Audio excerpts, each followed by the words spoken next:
Mateus 16, vamos ler juntos? Só apenas um versículo, que é o versículo 18.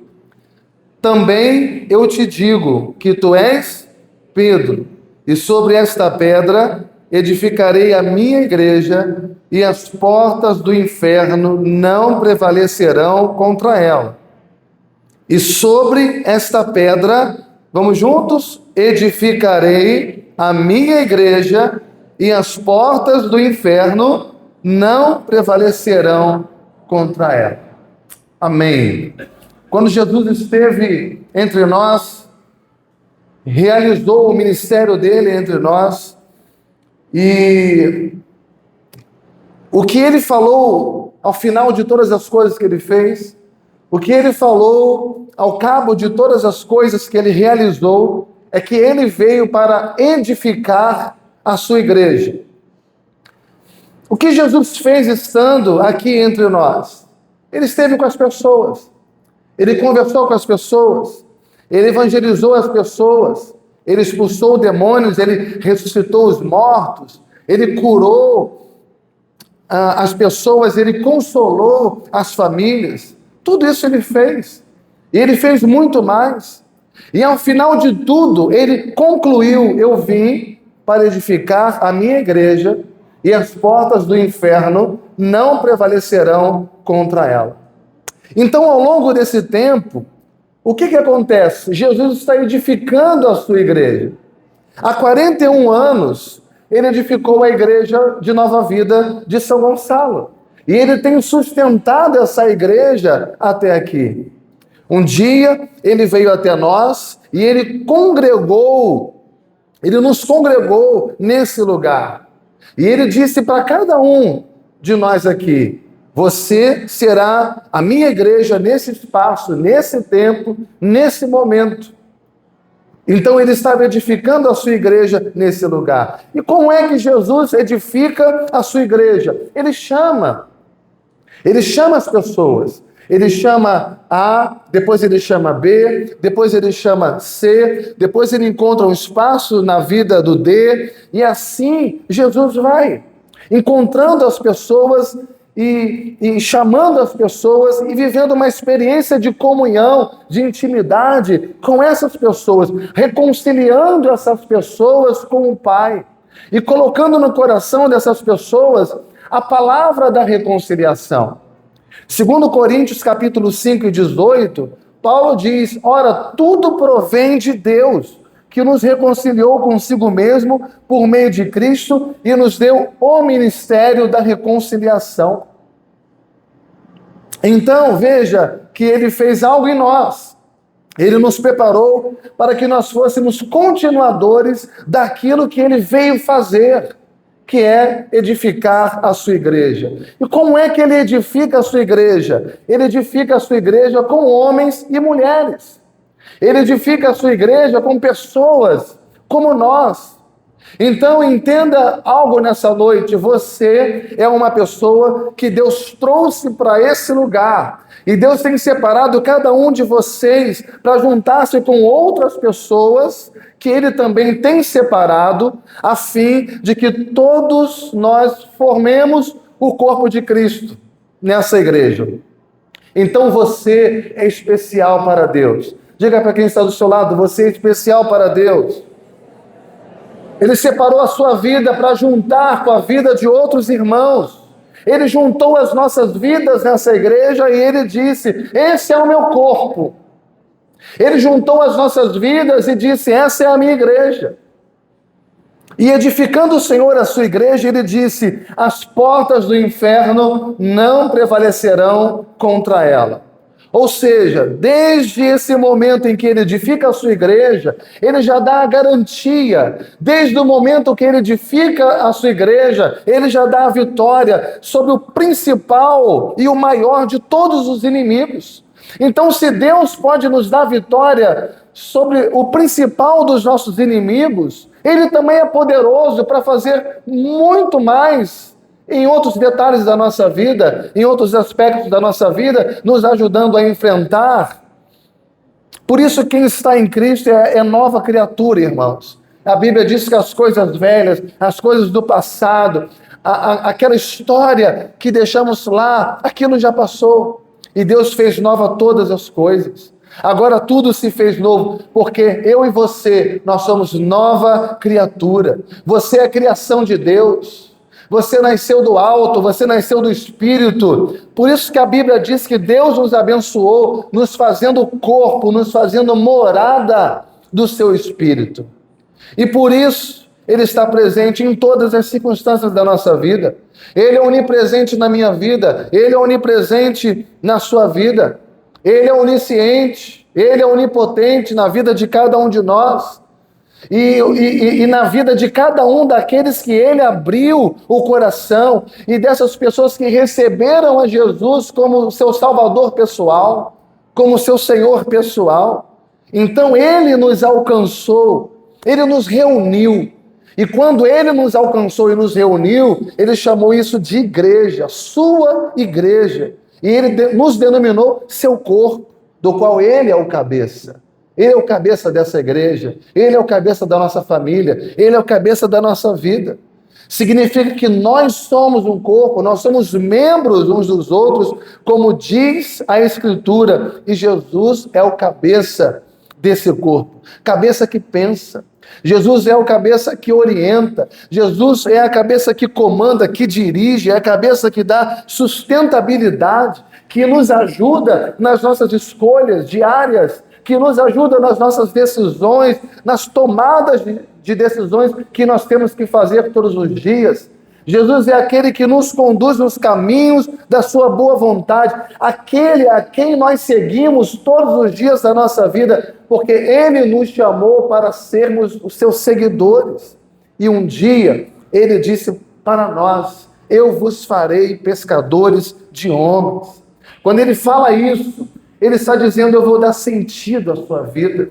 Talvez você ande no ermo, talvez você ande desorientado, mas a partir desse momento que você me conheceu, que eu estou fazendo de você pescadores de homens, eu estou dando sentido à sua vida. Foi isso que Ele disse para nós, a vida de cada um daqueles a quem Ele tem chamado, daqueles que têm seguido ao Senhor. E Ele está dizendo: eu vou enquadrar você num propósito de vida muito especial. Eu vou fazer de vocês, eu vou fazer dessa igreja uma bênção para a sociedade, uma bênção para a vida de outras pessoas. Por isso vocês são sal da terra, por isso vocês são luz do mundo, por isso vocês são templo do Espírito Santo. Então, meus amados irmãos, nesse primeiro momento, a ideia é essa, de você ter consciência disso. Você faz parte desta igreja, porque você foi chamado pelo Senhor, e o Senhor te encontrou, e Ele te resgatou, e o Senhor, Ele preparou você para fazer parte dessa comunidade, e Ele trouxe você aqui, não por um acaso, Ele trouxe você aqui com um propósito. Ele tem um propósito especial na sua Bíblia, na sua vida. E a Bíblia diz que Ele deu dons aos homens, que Ele conquistou para o seu reino. Então, a igreja é esse corpo que recebeu do Senhor dons espirituais. E a Bíblia diz que Ele nos deu dons e está querendo o aperfeiçoamento dos santos para que nós pudéssemos realizar a boa obra do ministério. Então, o Senhor Deus, Ele tem um ministério a realizar. O nosso Deus, Ele tem um propósito a cumprir. O nosso Deus tem um projeto extraordinário a realizar. Mas Ele não poderia realizar esse projeto, esse propósito em pessoas naturais. Porque o homem natural não conhece as coisas do Espírito. Paulo vai dizer que as coisas espirituais são discernidas espiritualmente. Deus só poderia criar e desenvolver o seu projeto pessoal a partir de pessoas que fossem não homens naturais, mas nova criatura. Ou seja, homens espirituais. Ou seja, aqueles que discernem espiritualmente todas as coisas, a fim de que Ele pudesse fazer de todos nós uma igreja que manifestasse a sua glória durante todos esses anos, durante todo esse tempo. A Bíblia diz: quem crer em mim, como diz as Escrituras, do seu interior fluirão rios de águas vivas. São palavras de Jesus. Ele disse: quem crer em mim, mas não é crer cada um ao seu modo, porque hoje cada um está crendo aquilo que der na sua teia. Não é cada um que crê ao seu modo. Quem crê em mim, como diz a Escritura. Quem crê em mim de acordo com a Escritura. Então tem que ler a Escritura, tem que entender a Escritura, tem que aplicar a Escritura na nossa vida diária, porque quem crê em mim, como diz as Escrituras, rios de águas vivas fluirão no seu interior. Então, irmãos, hoje e todos os dias da nossa vida, essa deve ser a nossa oração. Senhor, eu quero sentir essas fontes de águas vivas no meu interior. Eu quero sentir o fluir das suas águas no meu coração. Eu não só quero, mas eu preciso, eu necessito. Eu quero que isso que está escrito, que isso que o Senhor declara, seja uma verdade na minha vida, uma verdade na nossa vida, porque, irmãos, o Evangelho não pode ser só uma teoria. O Evangelho não pode ser só uma doutrina. O Evangelho não pode ser apenas uma declaração de fé que nós confessamos. O que o Evangelho então é? É uma experiência pessoal com o nosso Deus, a presença de Deus viva dentro da nossa vida. O Evangelho é isso, é um relacionamento pessoal com o nosso Deus. Nós sabemos que somos crentes. Se eu perguntar aqui para todo mundo hoje, levanta a mão, quem é crente? Todos nós vamos levantar as nossas mãos. Constantemente nós nos declaramos que somos crentes. Nós afirmamos isso. Se alguém te perguntar, você vai dizer sim, eu sou crente. E se alguém for mais específico com você, você vai dizer sim, eu sou crente, eu faço parte da igreja de Nova Vida de São Gonçalo. Nós estamos resolvidos em relação a isso. Mas a maior riqueza não é quando você se autodeclara crente. A maior riqueza é quando o Espírito Santo declara isso sobre você. A maior riqueza é essa. Quando o Espírito testifica com o seu Espírito que você é filho de Deus. Romanos capítulo 8, versículo 16 vai dizer, o próprio Espírito, ele testifica com o nosso Espírito que somos filhos de Deus. E isso descreve a convicção interior dada pelo Espírito Santo ao nosso espírito, que está confirmando a nossa identidade divina, a nossa filiação, nos dando segurança sobre a nossa salvação e sobre o nosso relacionamento com Deus. Mas veja, não sou eu que me autodeclaro filho de Deus. A riqueza, a maior riqueza não é essa, embora isso seja importante. Mas a maior riqueza é quando Deus me declara seu filho. É Deus que se manifesta como meu Pai. A paternidade divina não é algo que eu vou construir. Não é criado pelas nossas mãos. É Deus quem constrói. E Ele constrói isso dentro de nós. E por isso Ele disse que o Espírito dele seria dado a cada um de nós, mas também, muito mais, Ele faria morada. Morada. O Espírito dele faria morada na nossa vida. Para quê? Para todos os dias da nossa vida garantir que o testemunho da sua paternidade seja uma verdade na nossa vida. O que Deus está dizendo para nós nessa noite? Ele está dizendo, filho, filha, tu és meu filho, tu és minha filha, e o meu Espírito, ele habita dentro de você. E com isso ele está declarando a paternidade dele sobre a nossa vida, a nossa filiação. Irmãos, que evangelho maravilhoso é esse? Paulo disse, eu não me envergonho disso. Eu não me envergonho do evangelho. Por quê? Porque ele é poder. Ele pode ser loucura para aqueles que não conhecem a Cristo. Mas ele é poder de Deus na vida de todo aquele que nele crê. Então veja que o evangelho é poderoso, não por causa da minha declaração de fé. O evangelho é poderoso, não por causa das afirmações que eu faço ou das convicções que eu tenho. O Evangelho é poderoso porque ele nos foi dado para que através dele nós fôssemos revestidos do poder de Deus. Para que através desse Evangelho nós fôssemos revestidos do alto, capacitados por Deus, para como igreja nós declararmos as grandezas do Senhor. Esse é o papel da igreja, declarar a grandeza de Deus. Se assim não for, nós seremos apenas pessoas naturais. Mas nós somos pessoas espirituais. A Bíblia distingue o homem natural do homem espiritual. O homem natural é aquele que não compreende das coisas de Deus, porque as coisas de Deus não são discernidas pela inteligência natural. E o homem espiritual é aquele que discerne todas as coisas. Porque a Bíblia diz que o homem espiritual, ele tem a mente de Cristo, e o Espírito Santo habita dentro dele e vai conduzindo essas pessoas a toda a verdade.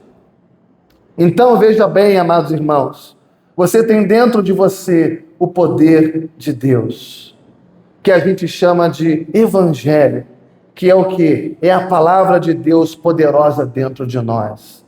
Esse poder de Deus que habita em você é o Evangelho, é a palavra de Deus viva, é uma fonte de água viva que você tem jorrando para a vida eterna, que vai conduzir você a toda a verdade, todos os dias da sua vida, vai trazendo discernimento para você, daquilo que é o caminho certo, daquilo que é o caminho errado. Você vai conseguir discernir todos os dias, daquilo que é o corpo de Cristo, daquilo que não é o corpo de Cristo.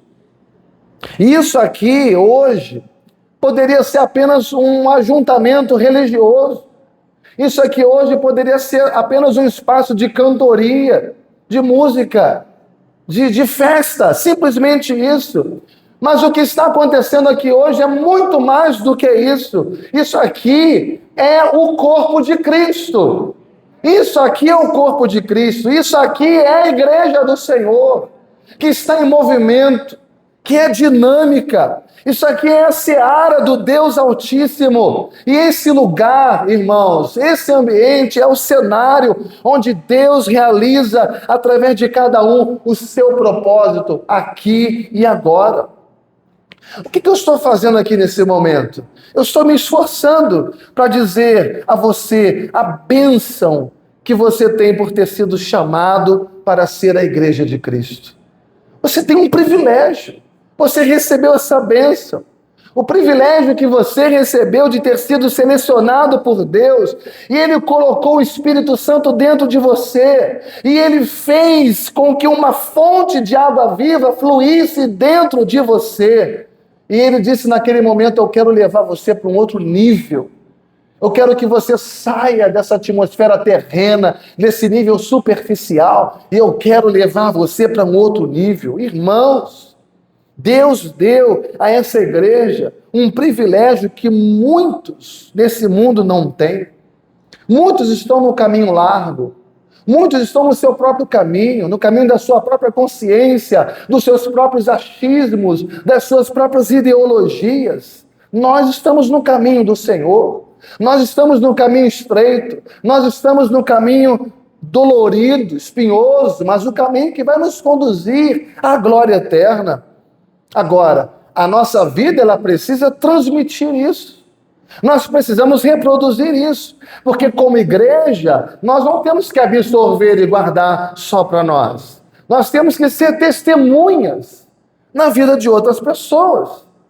Testemunhas de quê? De que a igreja de Nova Vida é uma bênção?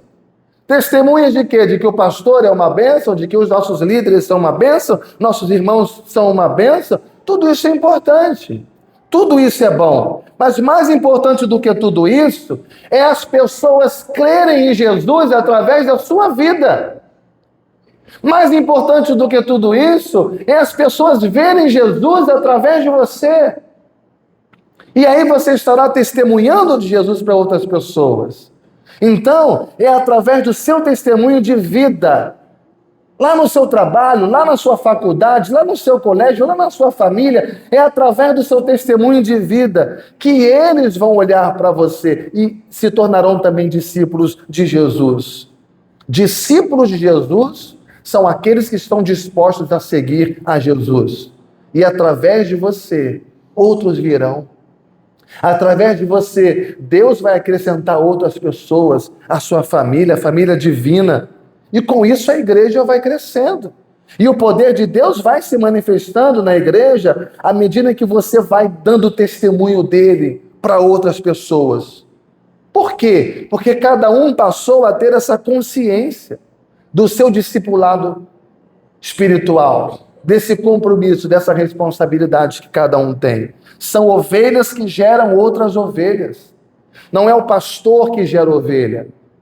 A natureza das coisas é uma ovelha gerar outra. O pastor vai cuidando, o pastor vai alimentando, o pastor vai apacentando, o pastor vai zelando por essas ovelhas, mas são ovelhas que geram outras ovelhas. Você não pode ser uma ovelha estéril, infértil, que não reproduz. Através de vocês, outras pessoas devem vir, mas não vir por vir, mas vir porque viram Jesus na sua vida. E aí, você como ovelha, como rebanho de Deus, vai ampliando a família de Deus, cada um exercendo o seu papel e gerando cada vez mais. E o pastor vai cuidando do aprisco, vai alimentando o rebanho espiritual.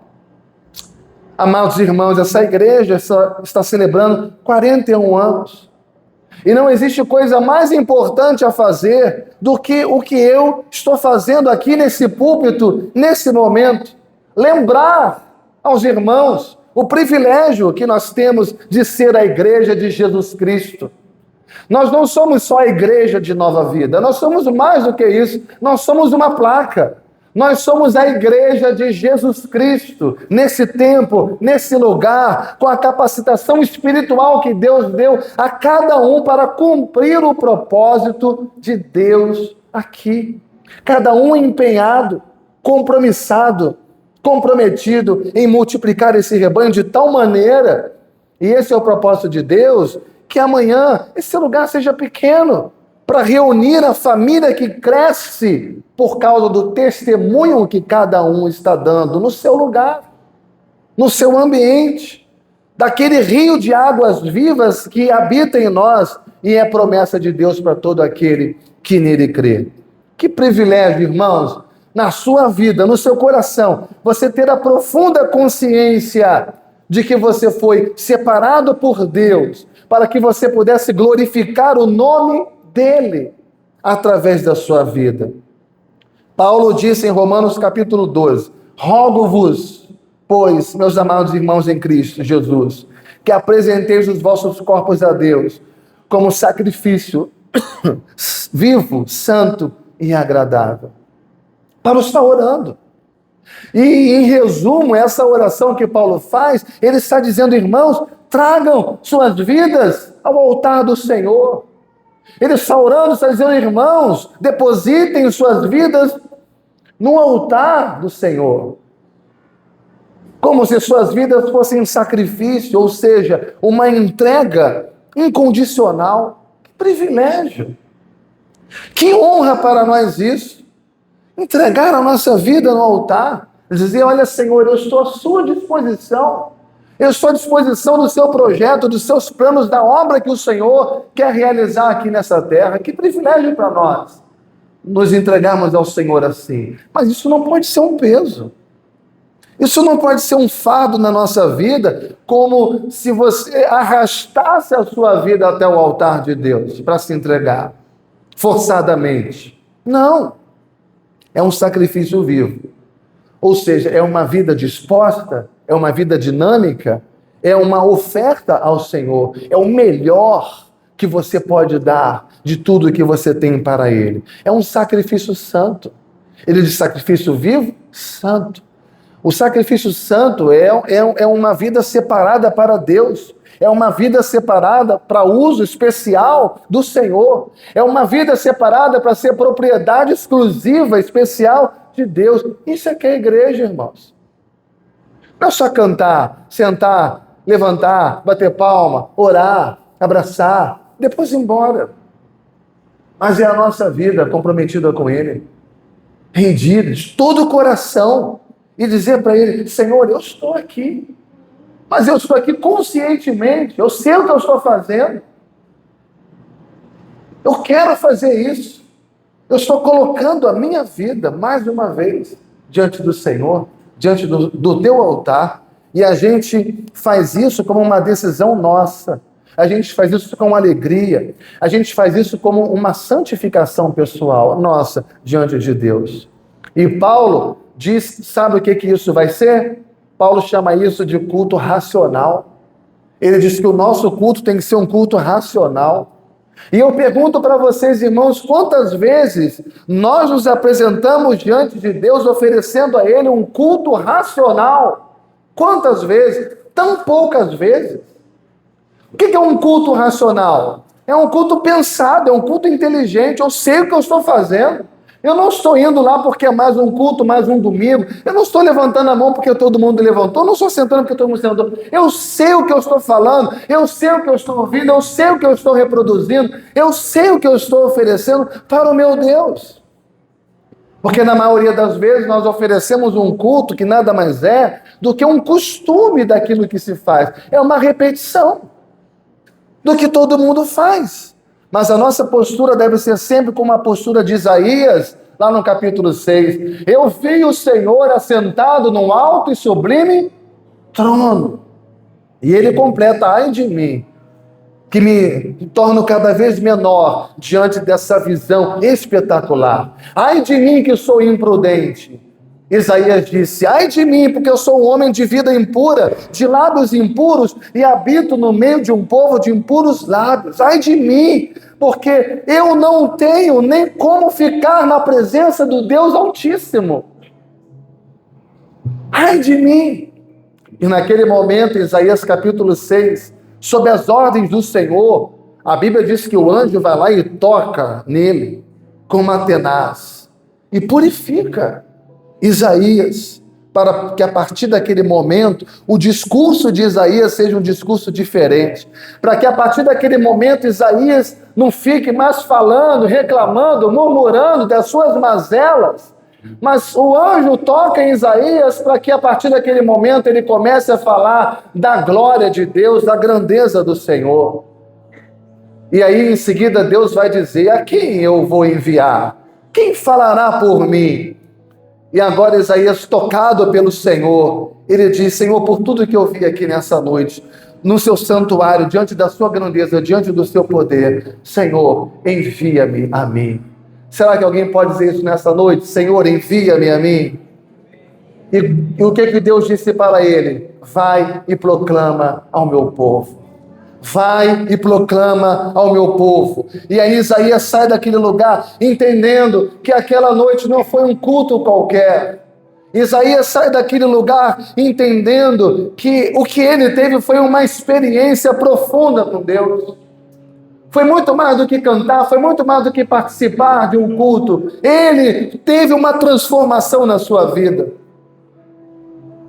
Culto, igreja, não é apenas um ajuntamento. Não é apenas isso aqui que nós estamos fazendo nessa noite. Sabe o que é culto? Sabe o que é igreja? É uma experiência de transformação de vida. É uma experiência de transformação de mente. É uma experiência de transformação de caráter. Se você faz parte de uma igreja, se você presta culto a Deus, se a sua vida é um culto ao Senhor, você precisa ter uma mente transformada, um caráter transformado, uma vida transformada. Só assim fará sentido para você. Tanto é que Paulo diz, traga a sua vida ao altar do Senhor e não se conforme com esse mundo. Não se conforme com esse mundo. Por quê? Porque o mundo jaz no maligno. Pula fora disso. Não se conforme com esse mundo. Ou seja, não tome a forma do mundo. Não se deixe moldar pelo mundo. Não se deixe moldar pelas coisas ao seu redor. Onde você anda, com quem você trabalha, com quem você fala. Não se molde a essas pessoas, não se molde a esses lugares, não permita que o mundo venha definir a sua forma, mas transformai-vos pela renovação da vossa mente. Olha, irmãos, o poder que Deus deu a você. Deus deu capacidade para cada um de vocês. Deus capacitou a cada um de vocês. Ele deu a vocês uma mente transformada. Ele deu a vocês um coração transformado. Ele deu a vocês uma vida transformada. E que pode absorver a mente de Cristo, absorvendo as belezas do Evangelho, absorvendo a vontade de Deus, que é boa, perfeita e agradável. Louvado seja Deus. Olha o quanto nós, como igreja, irmãos, somos preciosos aos olhos de Deus.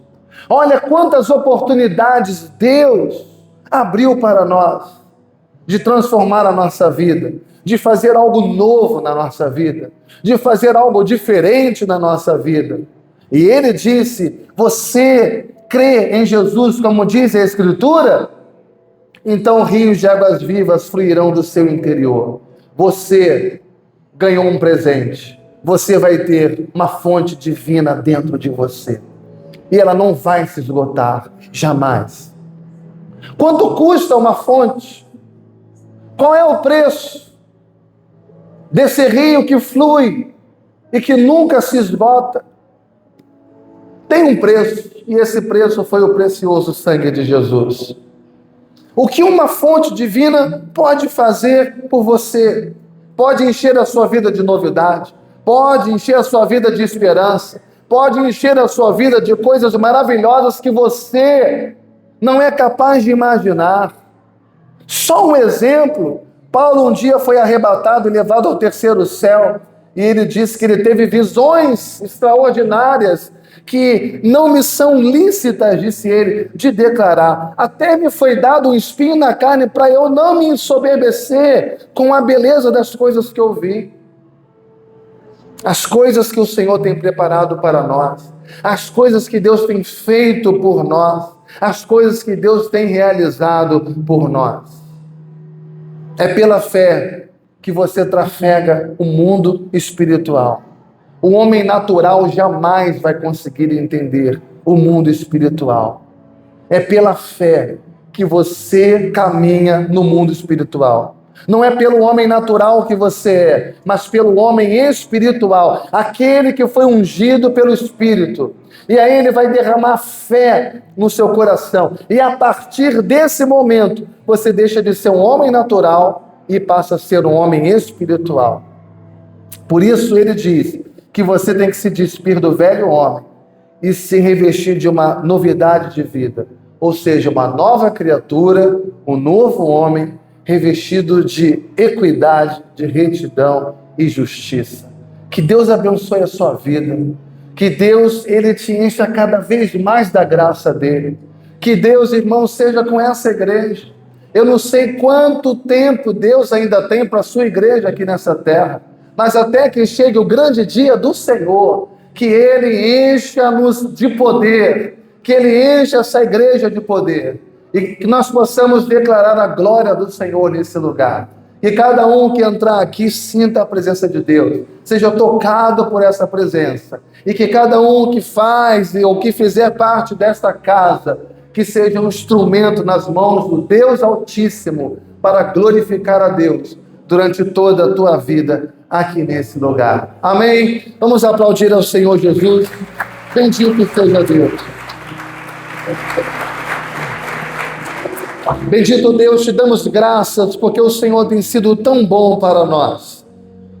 O Senhor nos separou para uma vida especial na tua presença. Ó Deus, tira de dentro de nós tudo que seja contrário à tua boa vontade. Prepara, Senhor, as nossas mentes e corações para perceberem a tua presença.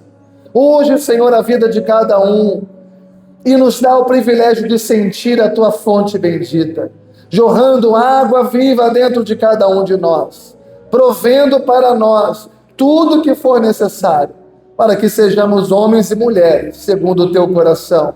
Pai, que a tua bênção repouse sobre nós e que como igreja sejamos um espaço em que o nome do Senhor possa ser honrado e glorificado. Faz, Senhor, dessa igreja uma bênção, um farol que vai iluminar todo esse bairro, toda essa cidade. Ajuda-nos, ó Pai, Liberta-nos, Senhor. Inspira-nos, ó Deus. Orienta-nos. Abençoa a tua igreja. É o que nós te pedimos em nome e por amor do nosso Senhor e Salvador Jesus Cristo. E que todos digam amém e amém. Louvado seja Deus.